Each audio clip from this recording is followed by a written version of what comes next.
Meu nome é Ricardo Freitas, do canal Curiosidades Úteis, e agora a gente vai falar sobre a reforma de João Calvino.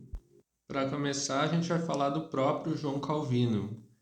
João era um humanista, teólogo, pastor e pregador, professor e escritor francês, uma das figuras que mais se destacou no período das reformas protestantes.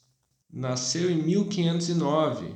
João tinha uma família devota do cristianismo, que lhe rendeu uma educação religiosa que por fim lhe garantiu uma bolsa de estudos. Ele estudou humanidades, literatura, teologia e latim em Paris.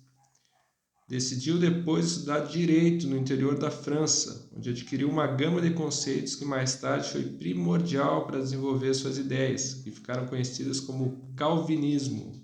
Em 1538, quando lecionava e pastoreava em uma igreja de refugiados franceses em Estrasburgo, se casou com a viúva paroquiana Idelette de Bourg, com quem teve um filho que faleceu ainda novo. Permaneceu 10 anos casado e em 1548 faleceu também a sua esposa. Depois disso, Calvino nunca mais voltou a se casar. Ele faleceu em Genebra no dia 27 de maio de 1564, quando tinha 54 anos. O protestantismo disseminado por João Calvino ficou conhecido por calvinismo, ideais influenciados pelo humanismo e luteranismo de Martim Lutero, que, embora tenha se inspirado nas ideias de Lutero, desenvolveu sua própria teologia baseada na riqueza humana como evolução do espírito e na doutrina da predestinação. Essa parte da riqueza humana funcionava assim. Já que a riqueza era fruto do trabalho, sendo que o trabalho era decorrente do talento dado por Deus, a riqueza era uma prova de que Deus havia abençoado essa pessoa que trabalhava, e a miséria era a prova do pecado. Desse modo, o calvinismo era uma forma de ver o mundo terreno e espiritual de acordo com as práticas capitalistas. Por suas ideias, João Calvino foi perseguido na França, sendo obrigado a refugiar-se em Genebra, na Suíça. Genebra é uma cidade-república e havia por lá liberdade religiosa. Então, rapidamente, Calvino conseguiu influenciar a moral, a religião e a política de toda a cidade. Ele formou o consistório, que era um órgão composto por 3 sacerdotes e 12 burgueses eleitos por um conselho municipal. Esse conselho era responsável pela regulação do comportamento dos cidadãos. Isso incluía casamentos, enterros, festividades, inclusive o modo das pessoas se vestirem. As tabernas e os teatros foram fechados.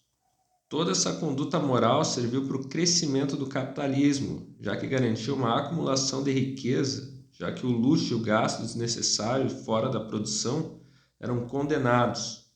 O calvinismo disseminou-se por várias partes da Europa Ocidental, onde seus adeptos ficaram conhecidos por diversos nomes. Na França, eles eram os huguenotes, na Inglaterra, eram os puritanos, na Escócia, os presbiterianos. Em outros países, como Holanda e Dinamarca, o calvinismo tornou-se a religião predominante. O calvinismo serviu como um código de conduta espiritual e moral que fortaleceu as práticas capitalistas nos países em que ele mais se desenvolveu. Agora, tratando da doutrina da predestinação, essa doutrina seguia o argumento de que os homens não tinham capacidade alguma para interferir na ação que determinava a salvação ou condenação eterna. Nessa condição de criaturas de Deus, os homens eram lançados cada um a esses destinos, ou eles eram salvos ou eram condenados, já que tais destinos eram traçados antes mesmo deles nascerem, então não havia nada que eles pudessem fazer contra a decisão tomada por Deus. Seguindo essa mesma teoria, uma pessoa que era abençoada, ou seja, que seria salva por Deus, seria reconhecida pelas virtudes que ela preservava no seu cotidiano. Entre outras características, por exemplo, o trabalho constante, a sobriedade, a ordem e a vida simples seriam alguns indícios desse favor divino. Como eu falei antes sobre a riqueza humana, vocês podem ver, o trabalho constante era bem visto por Deus, ou seja, a ascensão econômica era vista como um sinal que você seria salvo por Deus. Resumindo, a ideia do calvinismo era de que você não tinha conhecimento algum se seria ou não salvo no final da sua vida, já que Deus é quem determinava isso antes de você nascer.